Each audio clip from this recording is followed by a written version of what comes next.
Hello நண்பர்களே, வணக்கம். இன்னைக்கு நம்ம ஈஸியாக சிம்பிளாக ஒரு சட்டுன்னு ஒரு தக்காளி சாதம் செய்யலாம். அதுக்கு ஒரு பேனில் நான் கொஞ்சமாக எண்ணெய் ஊற்றிக்கிறேன். எண்ணெய் கொஞ்சம் சூடானதையும் இதில் நான் பிரிஞ்சி இலை, பட்டை, லவங்கம் இது மூணுத்தையும் வாசனைக்காக ஆட் பண்ணிக்க போகிறேன். இது மூணும் சேர்த்ததுக்கு அப்புறமா ஒரு நல்ல ஃப்ளேவர் கிடைக்கும். ஸோ இது வாசனைக்காக வறுத்ததுக்கப்புறம் நம்ம இதில் கொஞ்சமாக கடுகும் கடலைப்பருப்பும் சேர்த்துக்கலாம். உங்களுக்கு கடலைப்பருப்போட கிறிஸ்பினஸ் எனக்கு ரொம்ப பிடிக்கும், அதனால் நான் சேர்த்துருக்கேன். உங்களுக்கு வேண்டாம்னா நீங்கள் ஸ்கிப் பண்ணிக்கலாம்.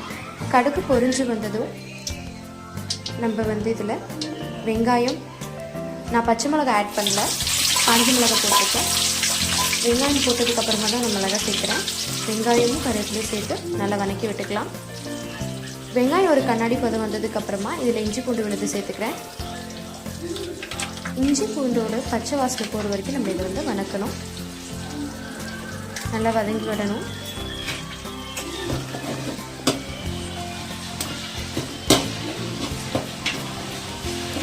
இதில் பச்சை வாசனை போயிடுச்சு. ஸோ இப்போ நான் இதில் ஒரு பவுல் ஃபுல்லாக தக்காளி ஆட் பண்ணிக்கிறேன். நான் பெரிய பெரிய தக்காளியாக இருந்ததுனால ஒரு 5லேருந்து 6 தக்காளி கட் பண்ணி சேர்த்துருக்கேன். பாருங்கள், இது நல்ல ஒரு கிளாஸி ஸ்டேட் வந்துருச்சு. இந்த டைமில் நான் தக்காளி சேர்க்குறேன். தக்காளி கொஞ்சம் நல்லா வதங்கணும்.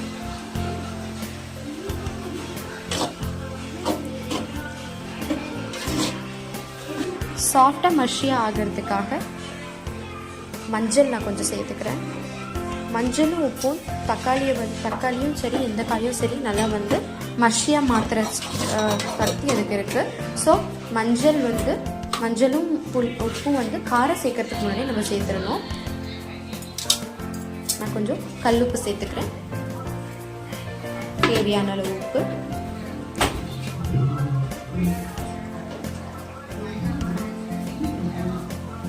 இதுக்குள்ளேயே நம்ம தக்காளி சாஃப்டானதை நீங்கள் பார்க்க முடியும். ஸோ கொஞ்சம் நேரம் கழித்து நல்லா சாஃப்டாக மஷியாக மாறிடுச்சு.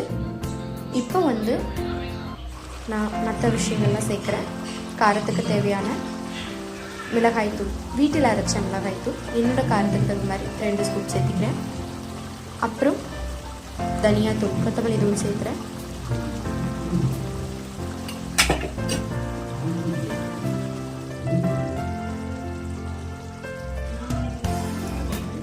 கொத்தமல்லி தூள் சேர்த்ததுக்கப்புறம் வாசனைக்காக நான் கொஞ்சம் கரம் மசாலா சேர்த்துக்கிறேன். இது எல்லாத்தையும் நம்ம நல்லா கலந்து விட்டுக்கலாம். ஸோ இது எல்லாமே கலந்து விட்டு எண்ணெய் இப்போவே ஆல்ரெடி பிரிஞ்சு வந்துட்டுருக்கு. நம்ம இன்னும் எண்ணெய் பிரிஞ்சு மேலே தனியாக வரும், அந்த ஸ்டேட் வரைக்கும் நம்ம இதை வதக்கி விட்டுக்கலாம். பாருங்கள், எண்ணெய் லைட்டாக பிரிஞ்சு விட ஸ்டார்ட் ஆகிருக்கு. இப்போ நல்லாவே வந்துருச்சு. இந்த ஸ்டேட்டில் நான் ஸ்டவ் ஆஃப் பண்ணிக்க போகிறேன். ஆஃப் பண்ணிவிட்டு எனக்கு தேவையான அளவுக்கு மட்டும் நான் எடுத்து வச்சுருக்கேன். மீதி எல்லாமே அப்புறமா லேட்டர் யூஸ்க்காக எடுத்து வச்சுருக்கேன். சாதம் சேர்த்ததுக்கப்புறமா அது ஃபுல்லாக இழுத்துக்கும். ஸோ நான் தனியாக கொஞ்சம் எடுத்து வச்சுட்டு சாதம் எல்லாம் கலந்ததுக்கப்புறமா அப்போ மதியத்துக்கு தேவையான நான் மறுபடியும் சேர்த்துப்பேன். ஸோ சாதத்தை நல்லா உடச்சி விட்டுருக்கேன். வேக வச்ச சாதம் நான் இதில் போட்டுக்கிறேன்.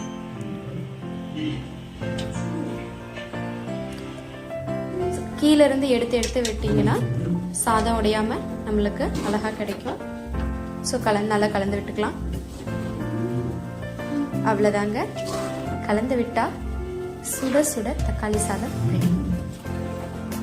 ஜஸ்ட் நான் சமையல் கற்றுக்கிற பிகினர்ஸ்க்கு இந்த மாதிரி ரெசிபிஸ்லாம் ரொம்ப யூஸ்ஃபுல்லாக இருக்கும்னு நம்புகிறேன்.